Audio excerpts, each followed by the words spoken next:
2025 में क्या फिर से आएगा स्टॉक मार्केट क्रैश? क्या ट्रंप की टैरिफ पॉलिसी फिर से दुनिया को हिला देगी? तो अगर आप भी इन सवालों से परेशान हैं तो ये वीडियो आपके लिए है दोस्तों। मेरा नाम है राजेश और आज हम समझेंगे कि अगर क्रैश आता है तो हमें क्या करना चाहिए और ट्रंप के टैरिफ का भारत और आपके इन्वेस्टमेंट पर क्या असर पड़ेगा। चलिए बिना देर के शुरू करते हैं वीडियो, और वीडियो को अंत तक जरूर देखिएगा और चैनल को सब्सक्राइब करें और वीडियो को लाइक करें। क्या 2025 में वास्तव में क्रैश आएगा? देखिए, हाल ही में बाजार में काफी ज्यादा हमें उतार चढ़ाव देखने को मिले हैं। मार्च 2025 में S&P अपने 200 डेज मूविंग एवरेज के नीचे आ गया है, जो कि एक नेगेटिव इंडिकेशन माना जाता है। इसके अलावा राष्ट्रपति डोनाल्ड ट्रंप भी अप्रत्याशित रूप से तरह तरह के स्टेटमेंट देते रहते हैं, जिन स्टेटमेंट्स की वजह से हमें जो बाजार है, स्टॉक मार्केट है, उसमें एक पैनिक देखने को मिल रहा है, एक भय की स्थिति देखने को मिल रही है। डोनाल्ड ट्रंप ने सभी देशों से आयातित वस्तुओं पर लगभग मिनिमम 10% का जो हमें टैरिफ है वो देखने को मिला है। इससे इन्फ्लेशन और रिसेशन दोनों की ही हमें संभावना बढ़ती हुई देखने को मिल रही है। अगर इन्फ्लेशन बढ़ेगा और हमें जो इकोनॉमी है, ग्लोबल इकोनॉमी है, वो भी हमें कहीं ना कहीं रिसेशन की तरफ जाते हुए देखने को मिल सकती है। ट्रंप के टैरिफ का क्या असर होगा? देखिए, मार्केट जो है वो कभी भी एक सीधी लाइन में हमें कभी भी नहीं चलते हुए देखने को मिलेगी। उसमें उतार चढ़ाव तो आते ही रहते हैं। जैसे 2020 में हमें मार्केट में एक काफी बड़ा करेक्शन देखने को मिला, लेकिन उसके बाद ऐसा नहीं हुआ कि जो मार्केट है वो वहां से उठा ही नहीं, वहां से काफी अच्छी रिकवरी हुई और हमें ऑल टाइम एक नया हाई लगता हुआ देखने को मिला। और 2022 में हमें इन्फ्लेशन और रेट हाइक की वजह से भी हमें एक खराब स्थिति देखने को मिली स्टॉक मार्केट की। और डोनाल्ड ट्रंप की जो पॉलिसी है अमेरिका फर्स्ट, का मतलब है दूसरे देशों से आयातित वस्तुओं पर टैक्स लगाना, टैरिफ लगाना।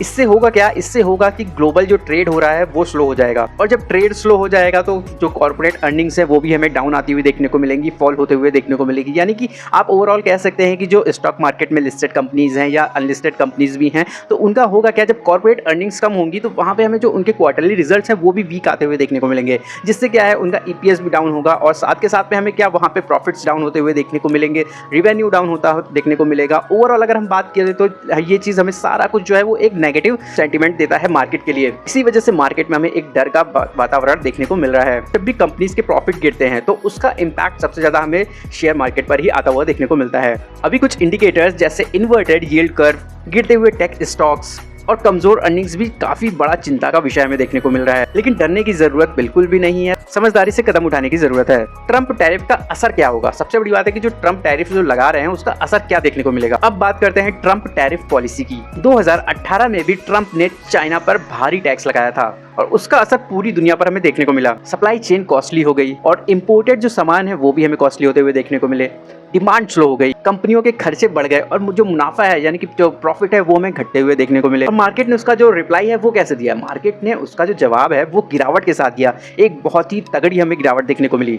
अब अगर 2025 में भी सेम पॉलिसी वो अगर रिपीट करते हैं तो फिर 2025 में भी हमें एकदम एग्जैक्टली लगभग आप कह सकते हैं वहाँ की हमें मिरर इमेज देखने को मिलने वाली है। अभी हमें फार्मा, IT और ऑटो सेक्टर्स काफ़ी सेंसिटिव देखने को मिलते हैं, मतलब कि ये काफ़ी ज़्यादा न्यूज़ बेस हो गए हैं। इन स्टॉक से अगर इन सेक्टर से अगर दूर रहें तो ज़्यादा भलाई। सिंपल सी बात है, जो ट्रंप का जो टैरिफ का ये जो अनाउंसमेंट है ये किन सेक्टर्स पर नहीं पड़ेगी? फाइनेंस सेक्टर पर भी हमें बहुत ज़्यादा इंपैक्ट आता हुआ नहीं देखने को मिलेगा। लेकिन यही समय है जब मार्केट गिर रही होती है ना, तो वहाँ पर अगर आप एक वॉच लिस्ट अपनी बनाएं जहाँ पे आप फंडामेंटली स्ट्रॉन्ग स्टॉक ही रखें जो आप पहले से जिनको ट्रैक कर रहे हो, तो ये बहुत अच्छा एक अवसर होता है जहाँ पे अच्छी खासी आप वेल्थ क्रिएट कर सकते हैं। और यही वो मौका है दोस्तों जो सही सेक्टर चुनने का और लॉन्ग टर्म सोचने का है। तो टैरिफ की वजह से हमें भारत में जो इसके ये रत्न है यानी कि आभूषण, ज्वेलरीज हैं, फार्मास्यूटिकल्स हैं, ऑटोमोबाइल जैसे प्रमुख निर्यात क्षेत्रों पर हमें प्रभाव पड़ता हुआ देखने को मिल सकता है। एक अनुमान है कि टैरिफ्स के लगने से भारत को लगभग सालाना $7 बिलियन का नुकसान हो सकता है।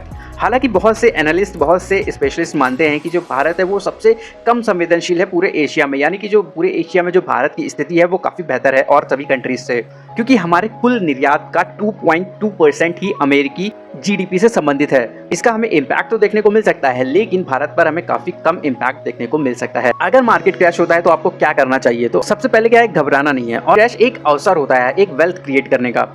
SIP को चालू रखें, इससे होगा क्या कि जो मार्केट जब गिरेगा तो आपको ज़्यादा यूनिट्स अलॉट होंगी कम पैसे में, तो वो आपके लिए लॉन्ग टर्म के लिए एक काफ़ी बेहतर चीज़ साबित हो सकती है। और सिर्फ क्वालिटी स्टॉक में ही इन्वेस्टमेंट करें जिन पर हमें कर्ज कम देखने को मिलता है और जिनका बिजनेस मॉडल काफ़ी स्ट्रॉन्ग है।